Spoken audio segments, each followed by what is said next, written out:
So ఆ చైత్ర మనల్ని దెబ్బ కొట్టకముందే మనమే దాన్ని దెబ్బతీయాలి. ఈ ఇంట్లో అడుగు కాదు కదా, దాని నీడ కూడా పడకూడదు. స్మైలీ, సాగనంపుదాం. సాగనంపుదాం అంటే ఎక్కడికాంటీ? బయటికా లేకపోతే అదన్నట్టుగానే కాటికా? క్లియర్గా చెప్పండి కదా ఆంటీ. దాన్ని ఎవరూ బయటికి పంపించలేరు. ఈ గడప దాటి దాని అడుగు బయటికి వెళ్ళాలి అంటే అది కాటిలోకి అంది. నేను అదే ఆలోచిస్తున్నాను స్మైలీ. దాన్ని పైకి పంపినా విషయం మాత్రం మన పైకి రాకూడదు. దాని చావు ఈ ఇంటికి చుట్టుకోకూడదు. మన చేతికి మట్టి అంటకుండానే అది మట్టిలో కలిసిపోవాలి. మట్టంటకుండా మ్యాటర్ ముందే సెట్ అయింది కదా ఆంటీ. అసలు విరాజ్కి దానికి ఏం జరిగిందో వాళ్ళకి తప్ప ఎవ్వరికీ తెలీదు. కానీ ఏదో జరిగిందని మాత్రం అందరికీ తెలుసు. విరాజ్ దాని మొహం చూడ్డానికి కూడా ఆశయించుకుంటున్నాడంటే ఏదో చేయకూడని తప్పే చేసుంటుందని ఎవ్వరైనా అనుమానిస్తారు.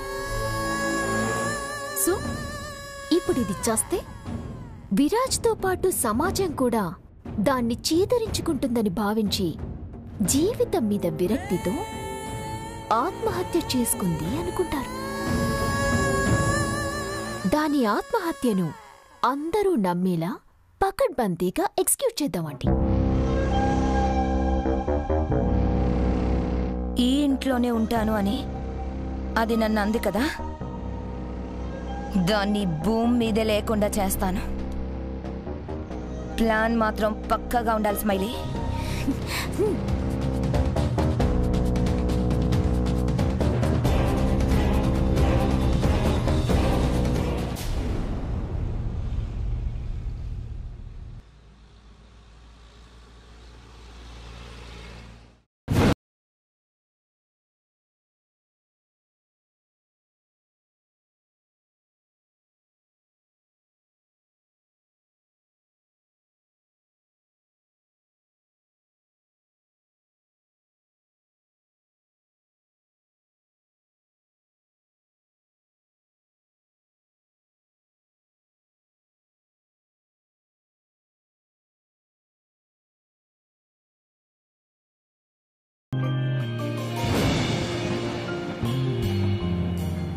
విరాజ్, నువ్వు నన్ను ఇష్టపడకపోయినా మీ అందరి అంగీకారంతోనే ఈ ఇంట్లో అడుగు పెడతాను.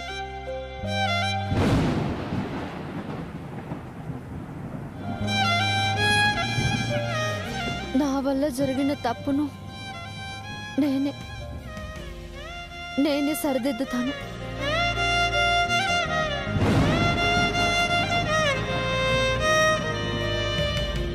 నా మెళ్ళో పడ్డ ఈ తాళికి న్యాయం జరగటమే కాదు, ఈ ఇంటి కోడలిగా పరిపూర్ణత సాధిస్తాను.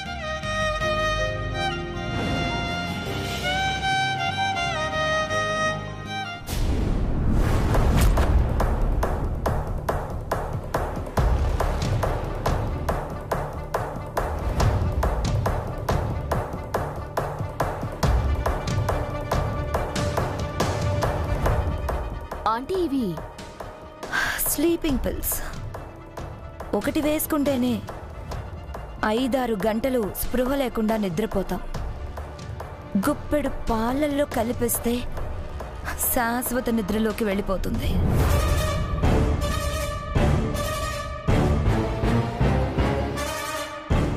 Super idea aunty. చస్తుందని దానికి తెలీదు, మనమే చంపామన్న సాక్ష్యము ఉండదు. సింపుల్ గా తాగుతుంది, సింపుల్ గా చేస్తుంది. చూసిన వాళ్ళంతా కూడా సూసైడ్ అనే అనుకుంటారండి. ఇంకా లేట్ ఎందుకంటీ, పిల్స్ మిల్క్ లో వేసేయండి.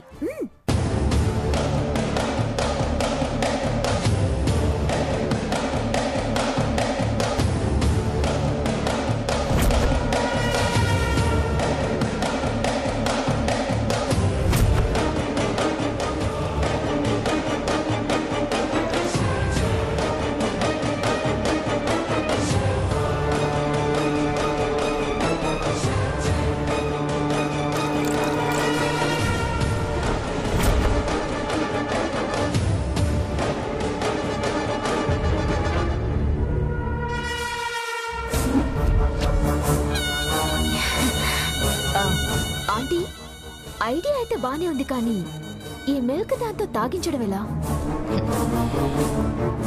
దాని చావు కొరకు తీసుకొచ్చిన పాలను తాగించే వరకు తీసుకెళ్లలేనా? ఐడియా కూడా సిద్ధం చేసే ఉంచాను స్మైలీ. లక్ష్మి, లక్ష్మి. అమ్మగారు, పాపం కొత్త కొడలు ఇంటి బయట పస్తుగా నిలబడుంది. కొత్త కోడలా? విరాజ్ తాళి కట్టిన అమ్మాయి. డాక్టర్ అమ్మగారా? డాక్టర్ అమ్మే. ఏదెలా జరిగినా కోడలనే అనుకోవాలి కదా. ఇదిగో పాలు. కొత్త కోడలు అలా ఇంటి బయట పస్తుతో ఉంటే అరిష్టమట. నాకు మా అమ్మ చెప్పింది. తనకి పాలు మా చేత్తో ఇవ్వడం ఇష్టం లేదు. నువ్వు తీసుకెళ్ళు. పెద్దమ్మగారు పంపించారని చెప్పు, తాగుతుంది. అలాగే అమ్మా.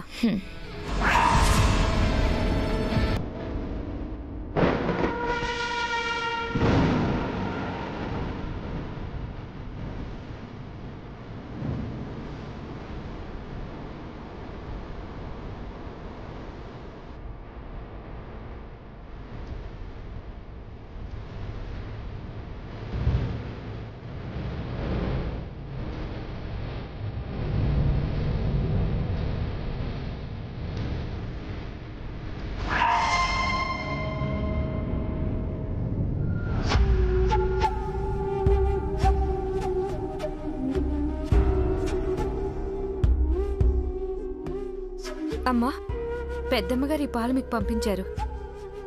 పెద్దమ్మగారు పంపించారా? అవునమ్మా, ఇలా పస్తుతో ఉంటే ఇంటికి అరిష్టం అంట. అందుకే అమ్మగారు ఈ పాలు పంపించారు. తాగండమ్మా. ఈ ఇంటికి అరిష్టమైతే నేను ఇలా చెయ్యను. ఇలా ఇవ్వు లక్ష్మి.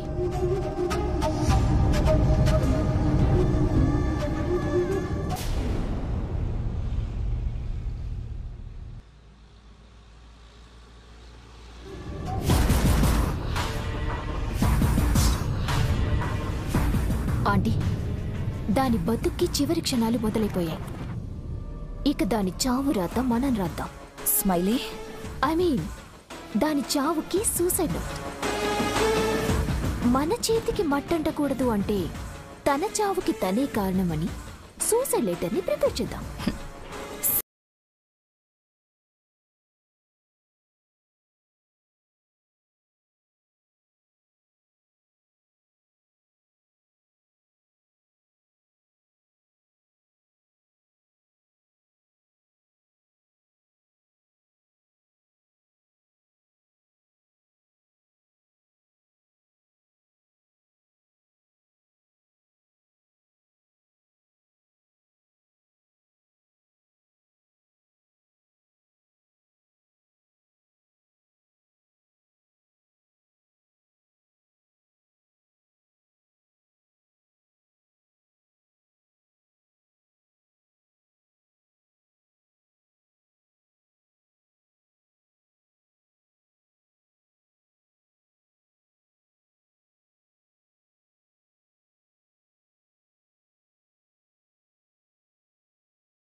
మరి చైత్ర సంతకం కావాలి కదా స్మైలీ.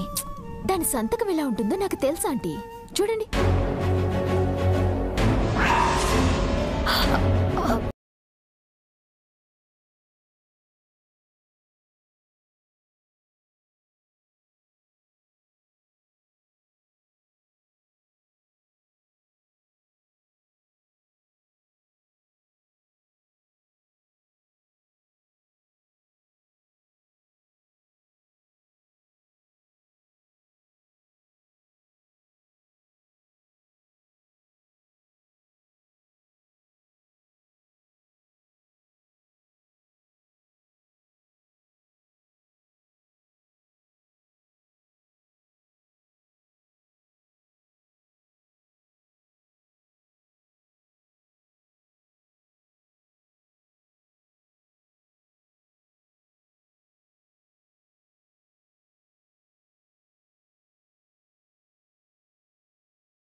నిజం.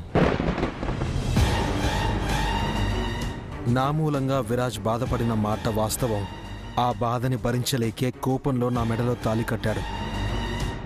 అది తను చేసిన తప్పో ఒప్పో నాకు తెలీదు. కానీ నేను ఆ ఇంట్లో స్థానం సంపాదించడం ఎన్నటికీ జరగని పని. ఆ గడపలో అడుగుపెట్టే అర్హత కూడా నాకు లేదు. అలా అని అతను కట్టిన తాళిని మెళ్ళో ఉంచుకుని బ్రతకలేను. అందుకే వదిలి వెళ్ళిపోతున్నాను శాశ్వతంగా. నా చావుకి కారణం విరాజ్ కాదు, నేను మాత్రమే. నేను చేసిన ఆ తప్పు నన్ను దహించి వేస్తుంది. అది భరించలేక ఈ లోకానికి దూరం అయిపోతున్నాను. ఇట్లు బానే రాసావే, మరి పేరు రాయకుండా ఆగిపోయావే. నువ్వు ఉండాల్సిన ప్లేస్లో ఇప్పుడు తనుందనా? ఈ ఇంటికి ఏమీ కాదు అని పంపించేసిన మనిషిని నువ్వు ఇంకా వెంటాడుతూనే ఉన్నావా? అసలేం చేయబోతున్నావో చెప్పు. ఏం చేయడం ఏంటి? నేనేం చేయలేదే. చైత్ర హ్యాండ్ రైటింగ్ నాకు తెలియదు అనుకున్నావా? ఈ లెటర్ గురించి నాకేం తెలీదు. తెలియకుండానే దీనికోసం పెన్ను పట్టుకుని పరిగెత్తుకుంటూ వచ్చావా? చెప్పు, ఏం చేయబోతున్నావు? ఏయ్, అడిగేది నిన్నే. ఏం చేయబోతున్నావు చెప్పు. నేనేం చేయలేదని చెప్తున్నాను కదా.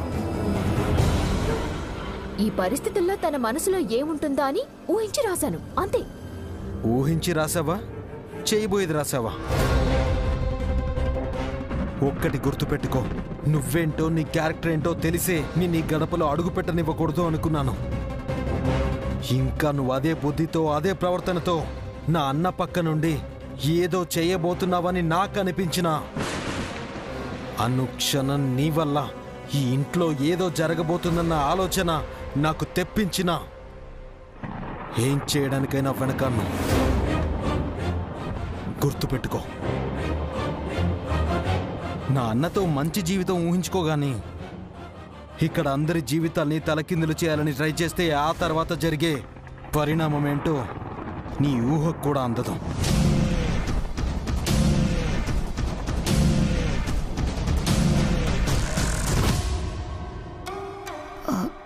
ఏం జరిగింది విరాజ్?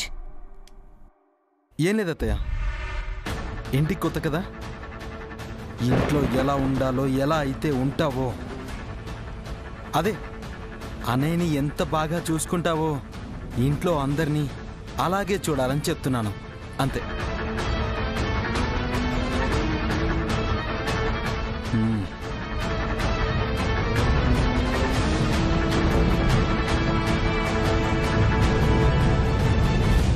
ఏమైంది స్మైలీ? ఈ లెటర్ రాసిన విషయం విరాజ్కి తెలిసిపోయిందా ఆంటీ? తన చేతిలో ఉన్నది అదే లెటర్. అది ఇప్పుడు చేస్తే దాని చావుకి కారణం మనమే అని విరాజ్కి తెలిసిపోతుంది. ఇప్పుడెలా? ఇప్పుడేం చేయగలం ఆంటీ? జరిగేదాన్ని జరగనివ్వండి. అబ్బా, అది కాదు స్మైలీ. దాని చావు ఎట్టి పరిస్థితుల్లో ఈ ఇంటికి అంటకూడదు. ఆ చావు ఈ ఇంటికి కలంకంగా మారకూడదు. అదెందుకు నీకు అర్థం కావడం లేదు? మీరేం కంగారు పడకండి ఆంటీ, ఏం చేయాలో ఆలోచిద్దాం, పదండి.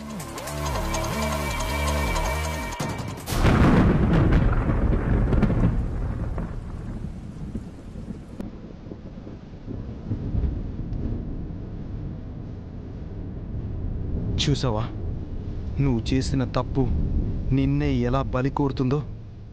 తను ఎలాంటి ఆడదో తెలుసు కాబట్టే ఈ ఇంట్లో కాలు పెట్టనివ్వకూడదని ప్రయత్నించాను. కానీ నువ్వు చేసిన ఈ ద్రోహం వల్ల తను కోడలై నట్టింట్లో తిరుగుతుంది.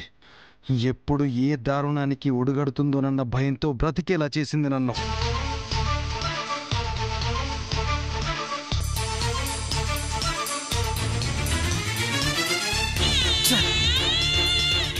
నా ఈ వేదనకి కారణం నువ్వు. తను చేయబోయే పాపాలన్నింటికీ కారణం నువ్వు. ఈ ఇల్లు కోల్పోయే ప్రతి ఆనందానికి కారణం నువ్వే నువ్వే నువ్వే.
బ్రతుకుతున్నాను విరాజ్.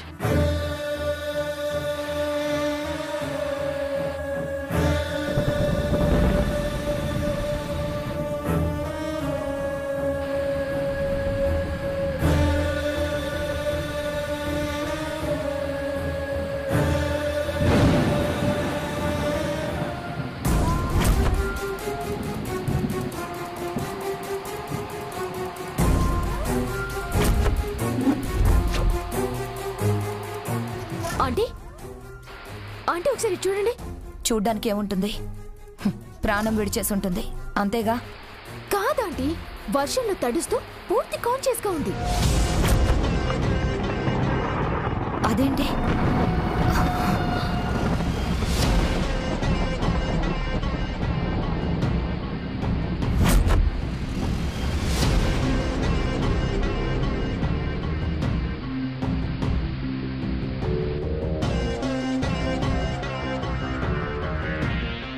గుప్పెడు నిద్ర మాత్రలో వర్షం కాదు కదా. నీళ్లలో ముంచిన మెలకు రాకూడదు. మెలకువేంటి, అసలు బ్రతికే ఉండకూడదు. మాత్రలు సరిగా పనిచేయలేదేమో. అవి పిప్పరిమెంట్లు కాదు, నిద్ర మాత్రలు. పని చేసే తీరుతాయి. నా అంచనా తప్పవదు. కాస్త సమయం పడుతుందేమో కానీ దాని చావు మాత్రం గ్యారంటీ. కానీ ఆంటీ, అది చేస్తే ఖచ్చితంగా విరాజ్ అనుమానించేది నన్నే. అయితే అది చావకుండా బ్రతకాలని ఆ దేవుడికి మొక్కుకుందామా? కాదంటే ఇలా ప్లాన్ చేసినట్టుగా కాకుండా మరోలాగా చావాలి. అది పక్కా యాక్సిడెంట్ జరిగినట్టుగానే ఉండాలి. అవును స్మైలీ, నువ్వు చెప్పింది కరెక్టే. కానీ ఏదోలా అయితే అది చావాల్సిందే. తెల్లారేసరికి దాని చావు మాత్రం నిజమవ్వాలి.